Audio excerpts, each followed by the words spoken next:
how does it feel right now? There's a lot of relief. It's kind of like you've been bullied for a long time, and then someone stood up for you and got you what you deserve. Tell me your story about what happened with the visa and why it got stuck, and give me a little background. So basically, I applied for her back in 2018. Everything went fine here in the States. They approved her, nothing was wrong, and then it went to the embassy, and that's when the delays basically started. It took them about like 2.5 or 3 months just to basically just give her an interview. And I thought like that's the normal process maybe, but then after her interview, basically told them everything. She gave them everything they needed, every document, every picture, everything that that they needed. And then they basically just handed her a piece of paper. Like they have a stack of it on the side, and they just handed her the paper and gave her back the passport. I'm here for a visa and you're returning back my passport.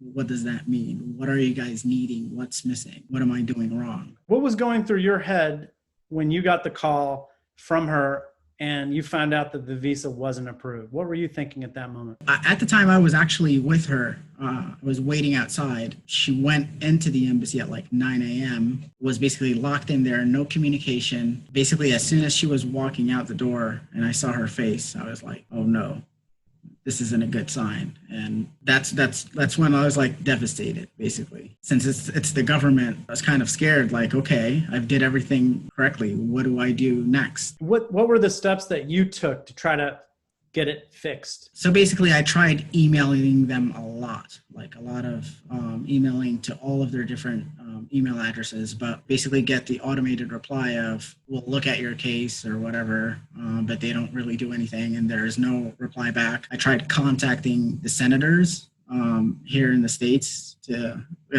I've been reading through a lot of Facebook, a lot of forums that talk about administrative processing. They were just basically throwing out a bunch of ideas. I went down the route of contacting the senator, no success there. And that's when I was like just going through forums and whatever, and I read about Josh and how Josh can get it administrative processing. I couldn't even believe it. Like I was like 6 to 12 weeks. That's insane. I've been waiting for like a year and a half now. When we first talked, when you made a decision to hire me, what were some of your concerns? What were you worried about? And what did you expect at that point? My biggest concern was that they would retaliate, basically. It's like, yeah, you filed a lawsuit against us. Okay, we're flat out deny you.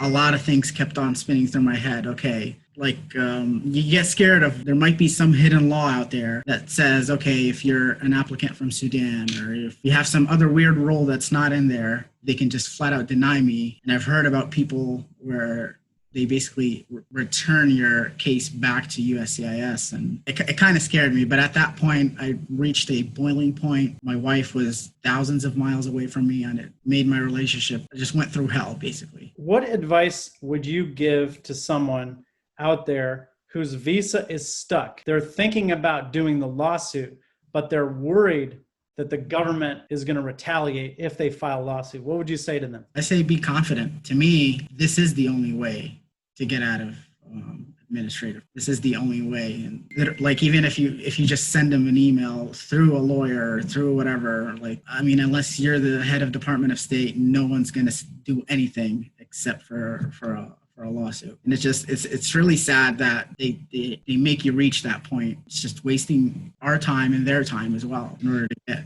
to a result. Like, if you had not hired me and you hadn't filed this lawsuit, where do you think you'd be today? What would be your experience right now? I'd say I'd still be stuck and just waiting endlessly. You can't even plan your future. You're separated for I don't know how long from your loved one. And at the end of the day, you're actually paying more taxes, since I can't claim even my own wife for my taxes. Like, even on the relationship side, it's just devastating being hours apart. What advice would you give somebody who's considering doing a mandamus lawsuut and they're thinking, well, there's no guarantee, should I do it? Sounds risky. So the issue with administrative processing is that there's no end. Like, there isn't a wall that you see out there, okay, I'm going to hit that. You're just waiting and waiting and waiting, and it's endless. With the lawsuit, at least you'll know that, okay, within, like in my case, within the 8 weeks, I'll know like what's my future. Am I going back to my country and being with her, or am I staying here and she's actually coming to me? In my case, she's actually coming to me. So tell me the story again about how you found out that the visa got approved. It was pretty exciting. So the entire time it was showing as refused. Basically, I was on my flight back here. I stayed with her for some time. You had to say goodbye to her, right? I had to say goodbye again with her to her, and it's just painful being at the airport. And then as soon as I board my first flight, go to my connection airport, and then at that airport, I opened up the case and it says administrative processing. And the first thing she said was, "Oh, we're back in that same loop. We're back into administrative processing again." And I told her, "I don't know. I have a good hunch that this is actually them actually working on it, and it's not just administrative processing." But I was still really hesitant. Maybe she's right. So I boarded my second flight. The entire time I was trying to connect my internet through the onboard Wi-Fi, and I couldn't. And as soon as I land into California, exit out of the airport, turn on my internet, and my phone just blows up with messages from friends and family congratulating me. Like, I couldn't even believe it. Thought I was just waking up out of a dream. Following morning, I get an email from the embassy asking us to basically collect the passport and that the visa's ready. I love it. It's just a sigh of relief. Yeah. It's an amazing story, and I'm incredibly glad that you got approved, and I'm so happy that I could be a small part of your success story. What advice would you give? Like, what were some of the things that you liked most about working with me, or what advice would you give to other people who are thinking about it? I really loved that you were really fast. You put yourself in my shoes, and I'm like, if I was the lawyer and if I was doing the work, I would have like done this case right away and filed it as fast as possible. You even rushed me to to get the information to you so you can actually do it within like hours. Basically sent the email of the successful submission of the mandamus lawsuit. You were clear. Even when I was hesitant, when they sent an email to me telling me that the counselor basically requesting new admin processing, I felt like I was, just as I said earlier, this guy is trying to bully me and you're in front of him and you're trying to stand up for me. And like, I felt that confidence is that someone is in front of me and between me and this bully, and I'm not going to be bullied anymore. He's going to take care of me, and fast responses to all my concerns.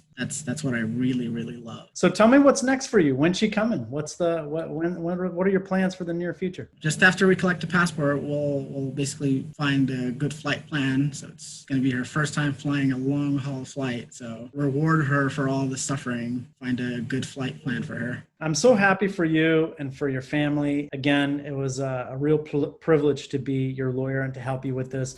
And I want to thank you again for sharing your story. The reason I do this work is that I'm passionate about helping people, and I want to bring people together and help them get unstuck so they can get reunited with their loved ones. And it's great to hear from somebody who has this experience.